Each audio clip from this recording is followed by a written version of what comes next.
I believe the PlayStation Portal is definitely an advantage if you have a digital PlayStation 5.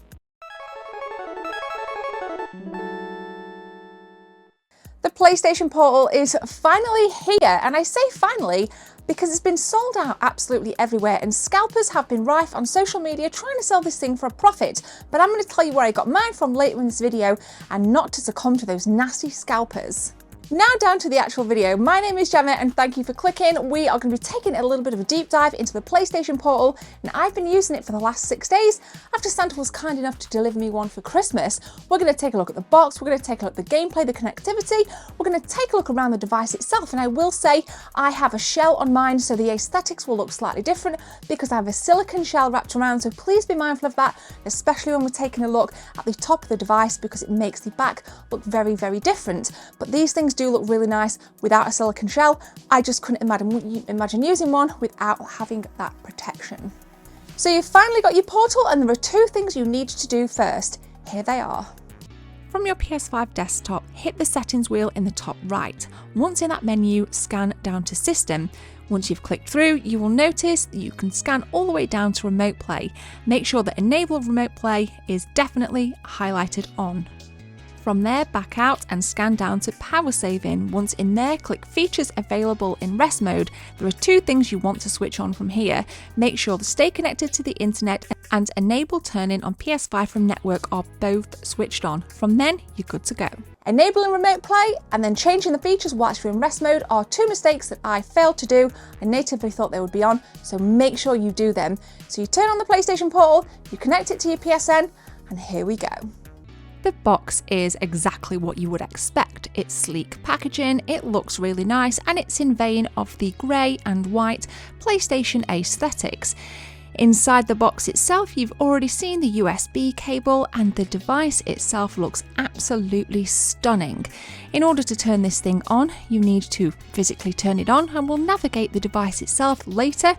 You press the PS button and it will attempt to connect to your PlayStation, of course not forgetting that you've already enabled Remote Play from the PlayStation 5 itself. You can see that you can cycle the desktop. It literally mimics what is on your PlayStation 5. You've turned it on and now you can hear this thing in all of its glory. Let's take a listen.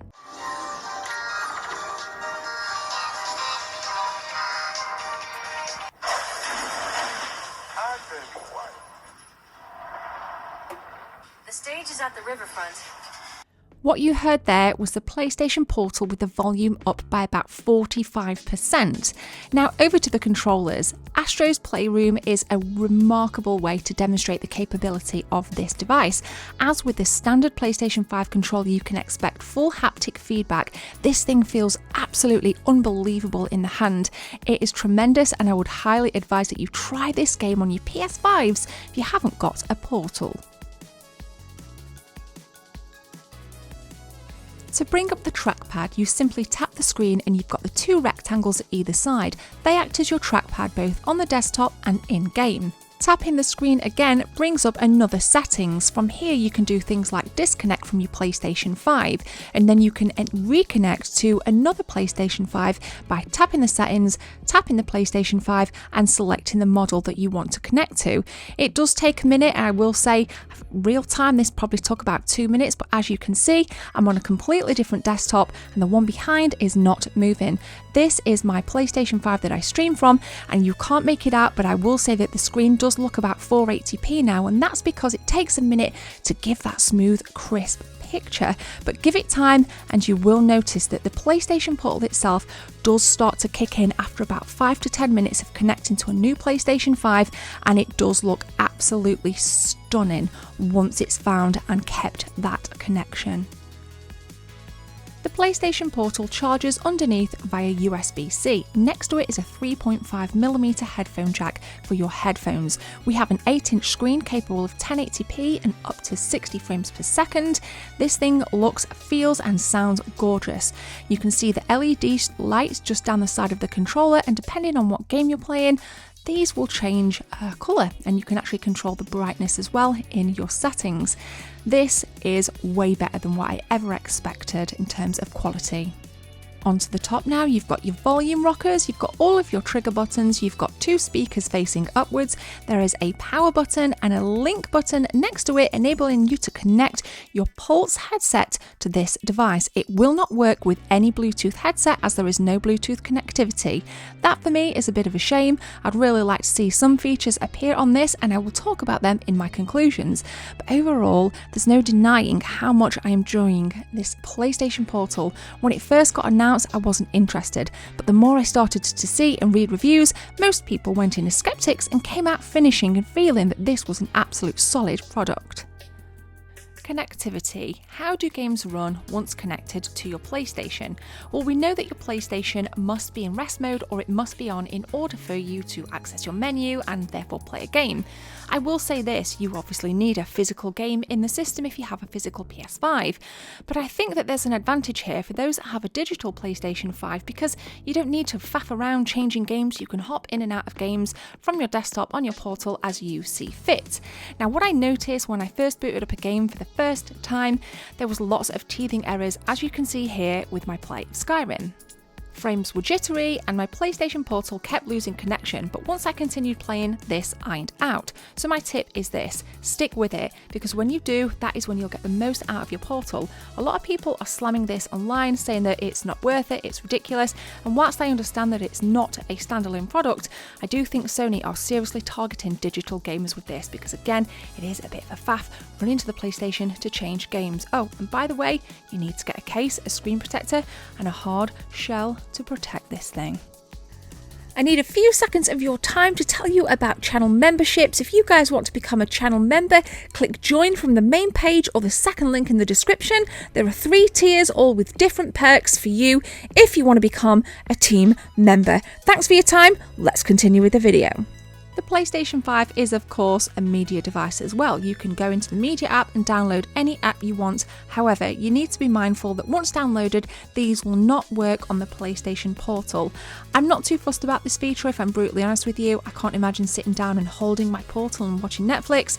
I have an iPad and on my PS5 and my PS4 and Apple TV for things like that. So where to buy? If you look online now, everywhere in the UK will say that the PlayStation Portal is sold out. A lot of scalpers have bought these up, ignore them. My tip is this, and this is thanks to Jess because she found this. If you go to Argos, physically go into your store and ask if they've got them in stock. If you're lucky enough, they will be in stock, despite the website saying that they're not. But if they're not, they will get one to you delivered to your home address because the stock refreshes so quick. We ordered this and within 2 days it was delivered to the door, so check out Argos. The price tag on this is £199, which is an absolute bargain in my opinion. If this was a standalone product like the Steam Deck, for example, I think it would have been a hell of a lot more money. But for a remote play device that feels good, has a nice considerable weight, sleek design and looks great, sounds great, I think this is a gorgeous device for PlayStation 5 owners that you must own, especially if there's arguments in your house over who's getting the TV, blah-de-blah, blah-de-blah. I deliberately didn't test this thing away from home in my video because we all know that the quality drops significantly. I don't need to show you the PlayStation Portal running in 480p when there's a million other videos out there that show it, and it's pretty obvious that unless you have strong Wi-Fi, this device is going to struggle. Yes, that is an issue. For some of you out there that like media such as YouTube and Netflix, you obviously can't get that on this device. Like I said, there's no functionality whatsoever, but there's could be a feature that's added in the future. But I'll be honest, it'll be a redundant feature for me because I simply won't use it. I want to lie in bed and play the likes of Skyrim, Cyberpunk and all the other PlayStation 4 and 5 games that I own whilst I'm chilling out. Perhaps I don't want to sit in the game room, I just want to relax in bed. There's that cynic in me that says that this game is marketed more towards digital players because you do not have to physically get up and change the game. And if you do decide to play your PlayStation Portal away from home, obviously you can play any game you want without having to run home, change the game, run back to your friends or families. You can just go right from the desktop. And what with Sony's different tiers of PlayStation Plus, this kind of makes sense because they're aiming it at people that have the premium experience on that, or the highest tier, whatever it is, where you get loads of free games to download, including PlayStation 1 stuff. I think it's aimed more at them rather than the physical game collectors, and that's the sign of the times, especially with Xbox leading the rule on Game Pass. So should you get one, if you're a fan of the PlayStation and you're willing to give this device some time, i.e. 10, 15 or so minutes for it to iron out the kinks with the connectivity, you're really going to enjoy this. If you live in a big family-orientated household and you struggle with the TV, this one is going to be for you. Perhaps you have some spare cash lying about and you want to try something new to amplify your PS5 experience, this is going to be for you. If you want a media player, this is not going to be for you. If you have a digital library only, bear it in mind it's going to be very difficult if you're going to change the game every now and again, making sure that those games are also updated.